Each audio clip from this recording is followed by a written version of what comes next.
కరవు సీమకు వరప్రదాయిని హంద్రినివా సుజల స్రవంతి పనులకు అనంతపురం జిల్లాలో అడ్డంకులు ఎదురవుతూనే ఉన్నాయి.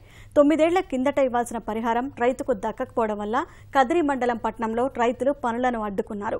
న్యాయం చేస్తామని అధికారులు హామీ ఇవ్వడం వల్ల ఆందోళన విరమించారు.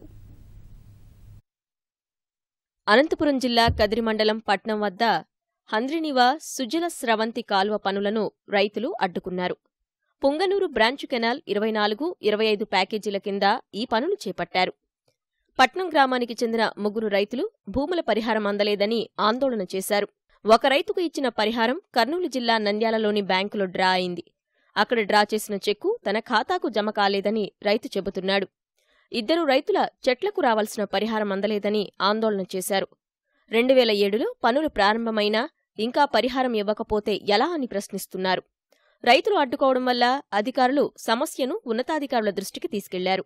భారీ ఎత్తున పోలీసులను మోహరించారు. ఈయనకు డబ్బు పేరు మీద డిపార్ట్మెంట్ వాళ్ళు తీసుకున్నారా, కాంట్రాక్టర్ తీసుకున్నారా, మొత్తం డబ్బులంతా వీళ్ళకి సంబంధం లేని బ్యాంకులో, వీళ్ళకి అకౌంట్ లేని బ్యాంకులో నంద్యాలలో వీళ్ళ డబ్బులన్నీ డ్రా చేసుకున్నారు. ఖచ్చితంగా ఈయనకు రావాల్సిన డబ్బులు 100% కట్టిస్తేనే యాక్సెప్ట్ చేస్తాం. ఇది పాత రేట్లు కాదు, ఈ రోజు తవ్వుతున్నారు కాబట్టి ఈ రోజు ఉన్న రేట్లు వేసి ఇవ్వాలా అని కోరుతున్నాము. మా చెట్లు 10 ఏళ్ళు అవుతుంది.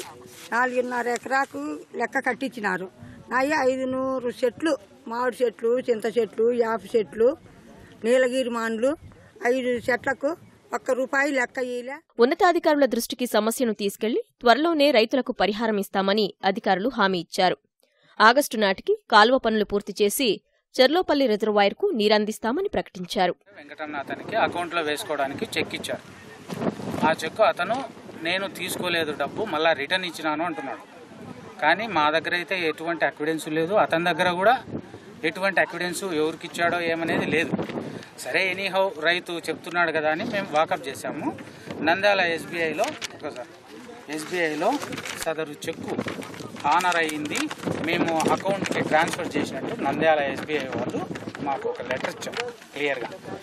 మధ్యలో చెట్లు పోతాయి, మధ్యలో పోతే ఎక్కువ చెట్లు పోతాయి. పాజిబిలిటీ ఉంటే ఏమన్నా కొంచెం ఆ పొలంలోనే కొద్దిగా చెట్లు పోకుండా చూసుకోండి, అటు కానీ ఇటు కానీ అని అడిగారు. దాని ప్రకారం చూసినాము. చూస్తే కిందనే ఎక్కువ నష్టం అతనికి జరుగుతుంది. అతను అర్థం చేసుకున్నాక మళ్ళీ ఒరిజినల్గానే కొంచెం వయా మీడియా మాకు చెట్లు లాస్ కాకుండా వయా మీడియా పోండి అని చెప్పి ఒప్పుకున్నాము. అది దాని ప్రకారం ఇప్పుడు వర్క్ స్టార్ట్ చేస్తున్నాం. అధికారుల హామీతో రైతులు తాత్కాలికంగా ఆందోళన విరమించారు.